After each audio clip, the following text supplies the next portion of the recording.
നമസ്കാരം. Liver function test ചെയ്യുന്നവരാണ് എല്ലാവരും, അല്ലേ? പൊതുവെ ഒരു ലിവർ ഫംഗ്ഷൻ ടെസ്റ്റ് ചെയ്യുമ്പോൾ ചില ഫലങ്ങൾ, അതിൽ കൊടുത്തിരിക്കുന്ന ചില വാക്കുകൾ നമ്മൾ ചുറ്റിക്കാറുണ്ട്. എൻസൈംസിനെ കുറിച്ചാണത്. ബിലിറൂബിൻ എല്ലാവർക്കും അറിയാം, ഏതാണ്ട് മഞ്ഞപ്പിത്തം അല്ലെങ്കിൽ പിത്തം, മഞ്ഞപ്പിത്തം ഒക്കെയാണ്. അതവിടെ നിൽക്കട്ടെ. പക്ഷെ മറ്റ് ചില results, enzyme levels, especially SGOT, SGPT, ALP, GGT എന്നൊക്കെ പറഞ്ഞ് ഒരുപാട് വാല്യൂസ് അതിൽ എഴുതിയിട്ടുണ്ടാവും. അത് നമ്മളെ കുഴപ്പിച്ച് കളയും. എന്താണ് സംഭവം എന്നുള്ളത് പലർക്കും അറിയില്ല. അപ്പോൾ ഈ റിപ്പോർട്ടുകളിലെ ഈ അക്കങ്ങൾ അല്പം കൂടി നിൽക്കുമ്പോൾ തന്നെ ആശങ്കയാവും. ഓ, എൻ്റെ ലിവർ അടിച്ചു പോയോ, എൻ്റെ കരൾ വാടിപ്പോയോ, എൻ്റെ കരൾ ചീത്തയായോ എന്നൊക്കെ പലർക്കും സംശയമുണ്ട്. എന്നാൽ യഥാർത്ഥത്തിൽ എന്താണ് ഈ റിപ്പോർട്ട്സ് അർത്ഥമാക്കുന്നത്? എന്താണ് ഇതിൽ നിന്ന് നമ്മൾ മനസ്സിലാക്കുന്നത്? എന്താണ് ഈ എൻസൈംസ് എന്ന് പറയുമ്പോൾ നമ്മൾ ഉദ്ദേശിക്കുന്നത്? എൻസൈംസ് വളരെ ലളിതമായി പറഞ്ഞിട്ടുണ്ടെങ്കിൽ ബയോളജിക്കൽ കാറ്റലിസ്റ്റ്സ് ആണ്. എന്താണ് ഈ ബയോളജിക്കൽ കാറ്റലിസ്റ്റ്സ്? അതായത് നമ്മുടെ കോശങ്ങളിൽ ഒരുപാട് രാസപ്രക്രിയകൾ അനുനിമിഷവും നടന്നുകൊണ്ടിരിക്കുന്നുണ്ട്, അല്ലേ? ഓരോ അനുസ്യൂതമായി നടന്നുകൊണ്ടിരിക്കുന്ന ഒരുപാട് രാസപ്രക്രിയകളുണ്ട്. ഈ രാസപ്രക്രിയകളൊക്കെ നിയന്ത്രിച്ച് നിർത്തുന്നത് ഈ കാറ്റലിസ്റ്റ്സ് ആണ്. നമ്മൾ സ്കൂളിലൊക്കെ പഠിച്ചിട്ടുണ്ടാവും, ഒരു കെമിക്കൽ റിയാക്ഷനിൽ കാറ്റലിസ്റ്റ്, ഈ വനേഡിയം എന്നൊക്കെ പറഞ്ഞ ഒരുപാട് കാറ്റലിസ്റ്റിനെ കുറിച്ചൊക്കെ നമ്മൾ സ്കൂൾ കാലത്ത് കെമിസ്ട്രിയിലൊക്കെ പഠിച്ചിട്ടുണ്ട്. അതേപോലെ ശരീരത്തിൽ നടക്കുന്ന ഒരു പ്രക്രിയകളെ നിയന്ത്രിക്കുന്ന, അതിൻ്റെ ഗതി കൂട്ടുന്നതോ കുറയ്ക്കുന്നതോ ആയിട്ടുള്ള ചില പദാർത്ഥങ്ങളാണ് ഈ ബയോളജിക്കൽ കാറ്റലിസ്റ്റ് അഥവാ എൻസൈംസ് എന്ന് പറയുന്നത്. ശരീരത്തിൻ്റെ തന്നെ രാസപ്രക്രിയകളുടെ ഉറവിടം, ഏറ്റവും പ്രധാനപ്പെട്ട ഹെഡ് ക്വാർട്ടേഴ്സ് എന്ന് വിശേഷിപ്പിക്കാവുന്ന കരളിൽ ആയിരക്കണക്കിന് രാസപ്രക്രിയകളാണ് നടത്തിയിട്ടുള്ളത്. അത് കാരണം തന്നെ ആയിരക്കണക്കിന് എൻസൈംസും അതിന് ആവശ്യമാണ്. ഇതിൽ ചില പ്രധാനപ്പെട്ട എൻസൈംസ്, അതായത് ബയോളജിക്കൽ കാറ്റലിസ്റ്റ് മാത്രമാണ് ഈ പറയുന്ന 4 എന്തൊക്കെ? SGOT, SGPT, ആൽക്കലൈൻ ഫോസ്ഫേറ്റേസ് അതായത് ALP, പിന്നെ GGT. ഈ 4 കുറിച്ചാണ് എല്ലാവർക്കും ആശങ്ക. അപ്പോൾ ബേസിക്കലി ഈ 4 എന്താണ്? ഇവയെ തൊഴിലാളികളായിട്ട് നമുക്ക്, അതായത് കരളിൻ്റെ തൊഴിലാളികളായിട്ട് വിശേഷിപ്പിക്കാം. ആക്ച്വൽ തൊഴിലെടുക്കുന്ന, ശരിക്കും തൊഴിലെടുക്കുന്ന വ്യക്തികൾ എന്ന് പറയുന്ന ഇവയാണ്. മറ്റുള്ളതൊക്കെ അവിടെ ചുമ്മാ കിടന്നിട്ട് ഓക്കെ ഒരു ജാട കാണിക്കും, ഒരു മോട കാണിക്കും. ഇവയാണ് യഥാർത്ഥത്തിൽ ജോലി ചെയ്യുന്നത്. അപ്പോൾ കരൾ കൃത്യമായിട്ട് ജോലി ചെയ്യുന്നുണ്ടോ എന്ന് അറിയാനായിട്ട് ഈ തൊഴിലാളികളുടെ ജോലി നമ്മളൊന്ന് വിലയിരുത്തിയാൽ മതി. അപ്പോൾ സാധാരണ ഈ 4 കരളിൻ്റെ കോശങ്ങൾക്കുള്ളിൽ, അതായത് ഹെപ്പറ്റോസൈറ്റ്സ് എന്ന് പറയുന്ന കരളിൻ്റെ കോശങ്ങൾക്കുള്ളിലാണ് ഇവർ സ്ഥിതി ചെയ്യേണ്ടത്. എന്നിട്ട് ഈ പറഞ്ഞ രാസപ്രക്രിയകളൊക്കെ നിയന്ത്രിക്കണം. അതാണ് നോർമലി ഇവ ചെയ്യേണ്ടത്. പക്ഷേ ഈ കോശങ്ങൾക്ക് എന്തെങ്കിലും കേടുപാട് സംഭവിക്കുമ്പോഴോ, ഈ കോശങ്ങൾ നശിപ്പിക്കപ്പെടുമ്പോഴോ എന്ത് സംഭവിക്കും? ഈ പറയുന്ന എൻസൈംസിൻ്റെ ലീക്കേജ് തുടങ്ങും. അതായത് രക്തചംക്രമണത്തിൽ ഇവ പ്രത്യക്ഷപ്പെട്ട് തുടങ്ങും. അപ്പോൾ പറഞ്ഞു വരുന്നത്, കരളിന് എന്തെങ്കിലും പരിക്കോ വീക്കമോ സംഭവിക്കുമ്പോൾ ഈ കോശങ്ങൾ പൊട്ടുകയും അല്ലെങ്കിൽ നശിഞ്ഞു പോവുകയും ഉള്ളിലുള്ള ഈ എൻസൈംസ് രക്തത്തിലേക്ക് കലരുകയും ചെയ്യുന്നു. അപ്പോഴാണ് റിപ്പോർട്ടിൽ ഇവയുടെ അളവ് കൂടി വരുന്നതായിട്ട് നമ്മൾ കാണുന്നത്. ഇനി എല്ലാവർക്കും ചോദിക്കാനുള്ള ചോദ്യമാണ്, ഇതിൽ SGOT ആണോ SGPT ആണോ കൂടുതൽ പ്രധാനപ്പെട്ടത്, കൂടുതൽ നമ്മൾ ശ്രദ്ധിക്കേണ്ടത്? അപ്പോൾ ഈ 2 ഏതിനാണ് നമ്മൾ ഗൗരവമായിട്ട് കാണേണ്ടത് എന്ന് എന്നോട് പലരും ചോദിക്കാറുണ്ട്. ഇതിൽ ഏറ്റവും പ്രധാനമായിട്ട് എടുക്കേണ്ടത് SGPT അഥവാ ALT. ഇപ്പോൾ ചില റിപ്പോർട്ടുകളിൽ ALT എന്നാണ് ഇതിനെ കാണുന്നത്.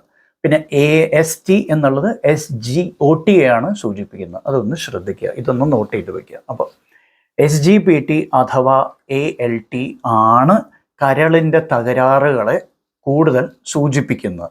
അപ്പോൾ അതിനാണ് കൂടുതൽ പ്രാധാന്യം വേണ്ടത്. അപ്പോൾ എന്താണ് ഈ SGPT എന്നുള്ളത് നമുക്കൊന്ന് നോക്കാം. കറ കളഞ്ഞ കരളുകാരൻ എന്ന് വിശേഷിപ്പിക്കാമെങ്കിൽ, എന്താ? കറ കളഞ്ഞ കരളുകാരൻ, അതായത് കരളിൻ്റെ ഏറ്റവും പ്രധാനപ്പെട്ട കൃത്യമായ വളരെ വിശ്വാസ്യതയോടെ സൂചിപ്പിക്കുന്ന കറകളഞ്ഞ കരളുകാരനാണ് ഈ പറയുന്ന SGPT. HGOTയേക്കാളും പ്രധാനപ്പെട്ടതാണ്. കാരണം ഇവൻ പ്രധാനമായിട്ടും കരളിൽ മാത്രമേ സ്ഥിതി ചെയ്യുള്ളൂ, ഇവൻ കരളിൽ മാത്രമേ കാണപ്പെടുള്ളൂ. എന്നാൽ SGOT ശരീരത്തിലെ പല കോശങ്ങളിലും മറ്റ് പല കോശങ്ങളിലും കാണപ്പെടാം. അപ്പോൾ അവൻ സ്പെസിഫിക് അല്ല. എന്നാൽ ഇവൻ SGPT specific to the liver, ഓർത്തോളൂ. അതുകൊണ്ട് തന്നെ SGPTയുടെ ലെവൽ കൂടിയാൽ കരളിന് പണി കിട്ടി തുടങ്ങി എന്ന് നമ്മൾ വിശകലനം ചെയ്യണം എന്ന് വിശ്വസിക്കണം. എന്നാൽ SGOT പറഞ്ഞ പോലെ SGOTയെ AST എന്നും റിപ്പോർട്ട്സിൽ കാണാൻ സാധിക്കും. അപ്പോൾ SGOT എന്ന് പറയുമ്പോൾ ഒരു ഫ്രീലാൻസറായിട്ട് നമുക്ക് കാണാം. മറ്റുള്ളവൻ കറ കളഞ്ഞ കരളുകാരനാണെങ്കിൽ ഇവൻ SGOT അഥവാ AST ഒരു ഫ്രീലാൻസറാണ്, ഇത്തിരി കറങ്ങിത്തിരിഞ്ഞ് ഇങ്ങനെ അവിടെ അവിടെയൊക്കെ നോക്കി നടക്കുന്ന ഒരുത്തനായിട്ട് നമുക്ക് കാണാം. അപ്പോൾ കരളിന് പുറമെ ഹാർട്ട്, ഹൃദയം, പിന്നെ മാംസപേശികൾ, വൃക്കകൾ, അങ്ങനെ ഒരുപാട് മറ്റ് അവയവങ്ങളിലും കാണപ്പെടാം. അപ്പോൾ ആ അവയവങ്ങൾക്കും കേടുപാടുകൾ സംഭവിച്ച ചിലപ്പോൾ SGOT കൂടി കൂടുതലായിട്ട് കാണപ്പെടാം. അപ്പോൾ അത് സ്പെസിഫിക് അല്ല SGOT. അപ്പോൾ ഏറ്റവും പ്രധാനപ്പെട്ട ലിവർ എൻസൈം നമ്മൾ ഈ പറയുന്ന 4 ആരെയാണ് കാണേണ്ടത്? SGPT അഥവാ ALT. അപ്പോൾ ഇവ തമ്മിലുള്ള ഒരു അനുപാതം കൂടി നമ്മൾ നോക്കാറുണ്ട്, റേഷ്യോയും കൂടി നോക്കാറുണ്ട്. അതായത് SGPT SGOTയേക്കാൾ കൂടുതലാണെങ്കിൽ അത് മിക്കവാറും പ്രമേഹവുമായി ബന്ധപ്പെട്ട ഫാറ്റി ലിവറിനെയാണ് സൂചിപ്പിക്കുന്നത്. അപ്പോൾ SGPT is higher than the SGOT പ്രമേഹ രോഗികളിൽ കാണുന്ന ഫാറ്റി ലിവറാണ്. നേരെ തിരിച്ചാണെങ്കിൽ, അതായത് SGOT ആണ് കൂടുതലെങ്കിൽ അത് മദ്യപാനം മൂലമോ, അതായത് ആൽക്കഹോൾ ഇൻഡ്യൂസ്ഡ് ലിവർ ഡിസീസിനെ ഇൻക്ലൂഡിങ് സിറോസിസിനെ സൂചിപ്പിക്കാം. അതൊന്ന് ശ്രദ്ധിച്ചോളൂ. അപ്പോൾ പ്രമേഹ രോഗികളിൽ ഈ എൻസൈംസ് കൂടാൻ പ്രധാന കാരണം ഫാറ്റി ലിവർ ആണെന്ന് നമുക്കറിയാം. ഇവ തമ്മിൽ, അതായത് ഫാറ്റി ലിവറും പ്രമേഹം തമ്മിൽ ഒരു ബൈ ഡയറക്ഷണൽ റിലേഷൻഷിപ്പ് ഉണ്ട്. ഫാറ്റി ലിവർ ഉള്ളവരിൽ പ്രമേഹവും, പ്രമേഹമുള്ളവരിൽ ഫാറ്റി ലിവറും വരാനുള്ള സാധ്യത വളരെ കൂടുതലാണ്. അപ്പോൾ എന്തുകൊണ്ടാണ് ഇത് സംഭവിക്കുന്നത്? ബേസിക്കലി ശരീരത്തിൽ ഇൻസുലിൻ ശരിയായി പ്രവർത്തിക്കാതെ വരുമ്പോൾ, അതായത് ഇൻസുലിൻ റെസിസ്റ്റൻസ് ഉണ്ടാവുമ്പോഴാണ് ഈ കൊഴുപ്പ് കരളിൽ വന്ന് അടിഞ്ഞ് തുടങ്ങുന്നത് കാണുന്നത്. അപ്പോൾ അടിച്ച് തുടങ്ങുന്നത് എപ്പോഴാണ്? ഈ ഇൻസുലിൻ റെസിസ്റ്റൻസ് ഉണ്ടാവുമ്പോഴാണ്. ഈ കൊഴുപ്പാണ് കരൾ കോശങ്ങളെ അലോസരപ്പെടുത്തുകയും, അതായത് കരൾ കോശങ്ങളെ പ്രതികൂലമായി ബാധിക്കുന്നതും എൻസൈംസ്, അതിൻ്റെ ഡാമേജ് കാരണം എൻസൈംസ് നേരത്തെ പറഞ്ഞ പോലെ കരളിൻ്റെ കോശങ്ങളിൽ നിന്ന് രക്തചംക്രമണത്തിലേക്ക് കയറുന്നത്. ഇത് ഇത്തിരി കോംപ്ലിക്കേറ്റഡ് ആയി തോന്നാം, പക്ഷെ ഞാൻ കഴിവതും അത് ലളിതമാക്കാൻ ശ്രമിക്കുന്നുണ്ട്. ഇവിടെ ഒരു കൗതുകകരമായ ഒരു കാര്യം പറയാണ്ട്, പലപ്പോഴും രക്തത്തിൽ ഗ്ലൂക്കോസ് കൂടുന്നതിന് മുമ്പ് തന്നെ, ഏതാണ്ട് വർഷങ്ങൾക്ക് മുമ്പ് തന്നെ കരളിലെ എൻസൈംസ്, ഈ പറയുന്ന SGPT പ്രധാനമായിട്ടും SGOT വിത്ത് ലെസ് ഇമ്പോർട്ടൻസ്, അപ്പോൾ ഏറ്റവും പ്രധാനപ്പെട്ട SGPT ആണ്, ഓർമ്മ വെച്ചോ. ആ SGPT എൻസൈം കൂടി വരുന്നതായിട്ട് കാണാൻ പറ്റും.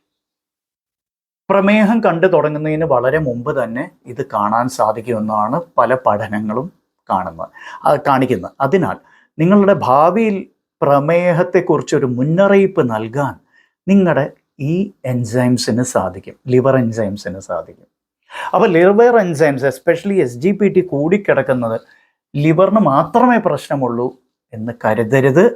അത് പിന്നീട് വന്നേക്കാവുന്ന പ്രമേഹ രോഗത്തിൻ്റെയും കൂടി ഒരു സൂചനയായിരിക്കും. അടുത്തത് മൂന്നാമത്തെ ലിവർ എൻസൈം, അതായത് ആൽക്കലൈൻ ഫോസ്ഫേറ്റേസ്.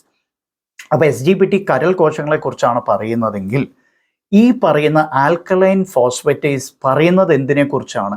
ഈ കരളിലെ ഈ ബൈൽ ജ്യൂസ് ഉണ്ടല്ലോ, ബൈൽ ഡക്ട്സ് എന്ന് പറയും, അത് കുഴലുകളിലൂടെയാണ് ഒഴുകുന്നത് ലിവറിൻ്റെ അകത്ത്. ഈ ബൈൽ ഡക്ട്സിൻ്റെ പ്രവർത്തനത്തെയാണത് സൂചിപ്പിക്കുന്നത്. ഏത്? Alkaline phosphatase. അപ്പോൾ ബേസിക്കലി പ്രമേഹമുള്ളവരിൽ പിത്തസഞ്ചിയിൽ കല്ല് വരാനുള്ള സാധ്യത വളരെ കൂടുതലാണ്, അതായത് ഗോൾ സ്റ്റോൺസ് വരാനുള്ള സാധ്യത വളരെ കൂടുതലാണ്. ആ സാധ്യതയെ നമുക്ക് വളരെ നേരത്തെ തന്നെ തിരിച്ചറിയാൻ സഹായിക്കുന്ന ഒരു എൻസൈമാണ് ഈ ആൽക്കലൈൻ ഫോസ്ഫേറ്റേസ്. അതിനാൽ ആൽക്കലൈൻ ഫോസ്ഫേറ്റേസ് കൂടുതലായി കാണുന്നവർ നിർബന്ധമായും ഒരു അൾട്രാസൗണ്ടും കൂടി ചെയ്യണം. അപ്പോൾ നമുക്ക് കരളിലെ പിത്തസഞ്ചിയിൽ അടങ്ങിയിട്ടുള്ള ഈ ട്യൂബ് സിസ്റ്റം ഉണ്ടല്ലോ, അതിൻ്റെ ട്യൂബ് സിസ്റ്റത്തിൽ എന്തെങ്കിലും കല്ലിനുള്ള സാധ്യതയുണ്ടോ എന്നുള്ളത് നമുക്ക് അറിയാൻ പറ്റും. 4 എൻസൈംസ് SGPT ഏറ്റവും പ്രധാനപ്പെട്ട, പിന്നെ SGOT, ആൽക്കലൈൻ ഫോസ്ഫേറ്റേസ്, 4ൽ 3 കുറിച്ച് നമ്മൾ പറഞ്ഞ് അവസാനത്തെക്കുറിച്ച് വളരെ ചുരുക്കി പറയാം.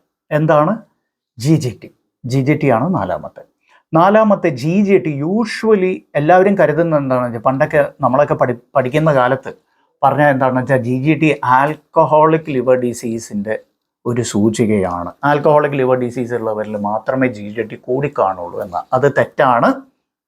മദ്യപിക്കാത്ത പ്രമേഹ രോഗികളിൽ GGT കൂടുന്നതായിട്ട് കാണപ്പെടാറുണ്ട്. That is because of metabolic stress കാരണമാണ് ഇത് കൂടുതൽ കാണുന്നത്.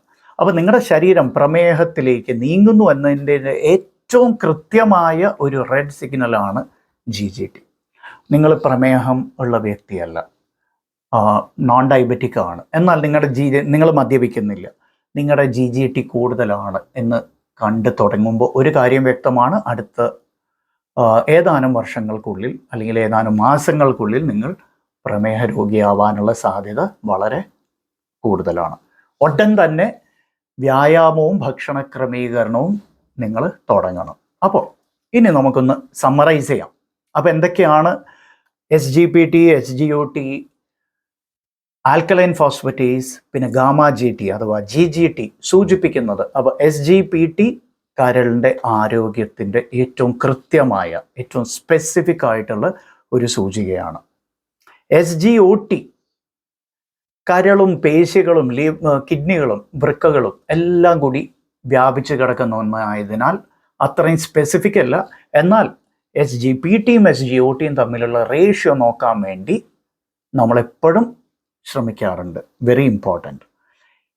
ആൽക്കലൈൻ ഫോസ്ഫേറ്റേസ് എന്നുള്ളത് ബൈൽ ഡക്ട്സ്, അതായത് പിത്തക്കുഴലുകൾ, അതിൽ എന്തെങ്കിലും തടസ്സമുണ്ടോ എന്നുള്ള ഒരു ലക്ഷണമാണ് ആൽക്കലൈൻ ഫോസ്ഫേറ്റേസ് എന്നുള്ളത്. എന്നാൽ ഗാമ GT എന്നുള്ളത് ശരീരത്തിലെ പ്രത്യേകിച്ച് കരളിൻ്റെ ഇൻസുലിൻ റെസിസ്റ്റൻസിനെ സൂചിപ്പിക്കുന്ന ഒരളവായിട്ട് നമുക്ക് കാണാം. ഈ റിപ്പോർട്ട്സ് ഒന്നും കണ്ടിട്ട് ആരും ഭയപ്പെടരുത് എന്നാണ് എൻ്റെ ഒരു നിങ്ങളോടുള്ള അഭ്യർത്ഥന. കാരണം ഇതിലെ ആക്ച്വൽ വാല്യൂസിനേക്കാളുപരി ഇവ തമ്മിലുള്ള റിലേഷൻഷിപ്പ്, ഇവർ തമ്മിലുള്ള ബന്ധം, ആ റേഷ്യോസ്, അതൊക്കെയാണ് നമ്മൾ കൂടുതൽ സൂക്ഷിക്കേണ്ടത്. ഇതിനെക്കുറിച്ച് കൂടുതൽ വിശദമായി നിങ്ങൾക്ക് അറിയാൻ താല്പര്യമുണ്ടെങ്കിൽ നിങ്ങളുടെ കമൻസ് ഞങ്ങളെ അറിയിക്കുക. ലൈക്ക്, സബ്സ്ക്രൈബ് എന്നിവ ചെയ്യാൻ മറക്കണ്ട. അത് വീണ്ടും വീണ്ടും പറഞ്ഞുകൊണ്ടിരിക്കും. ബിക്കോസ് ഇത് കാണുന്ന ബഹുഭൂരിപക്ഷം ആൾക്കാരും സബ്സ്ക്രൈബ് ചെയ്യാറില്ല, ലൈക്ക് പോലും ചെയ്യാറില്ല എന്നുള്ളതാണ് സത്യം. അപ്പോൾ നിങ്ങൾക്ക് യാതൊന്നും നഷ്ടപ്പെടാനില്ല. Thumbs up. Thanks for watching. By.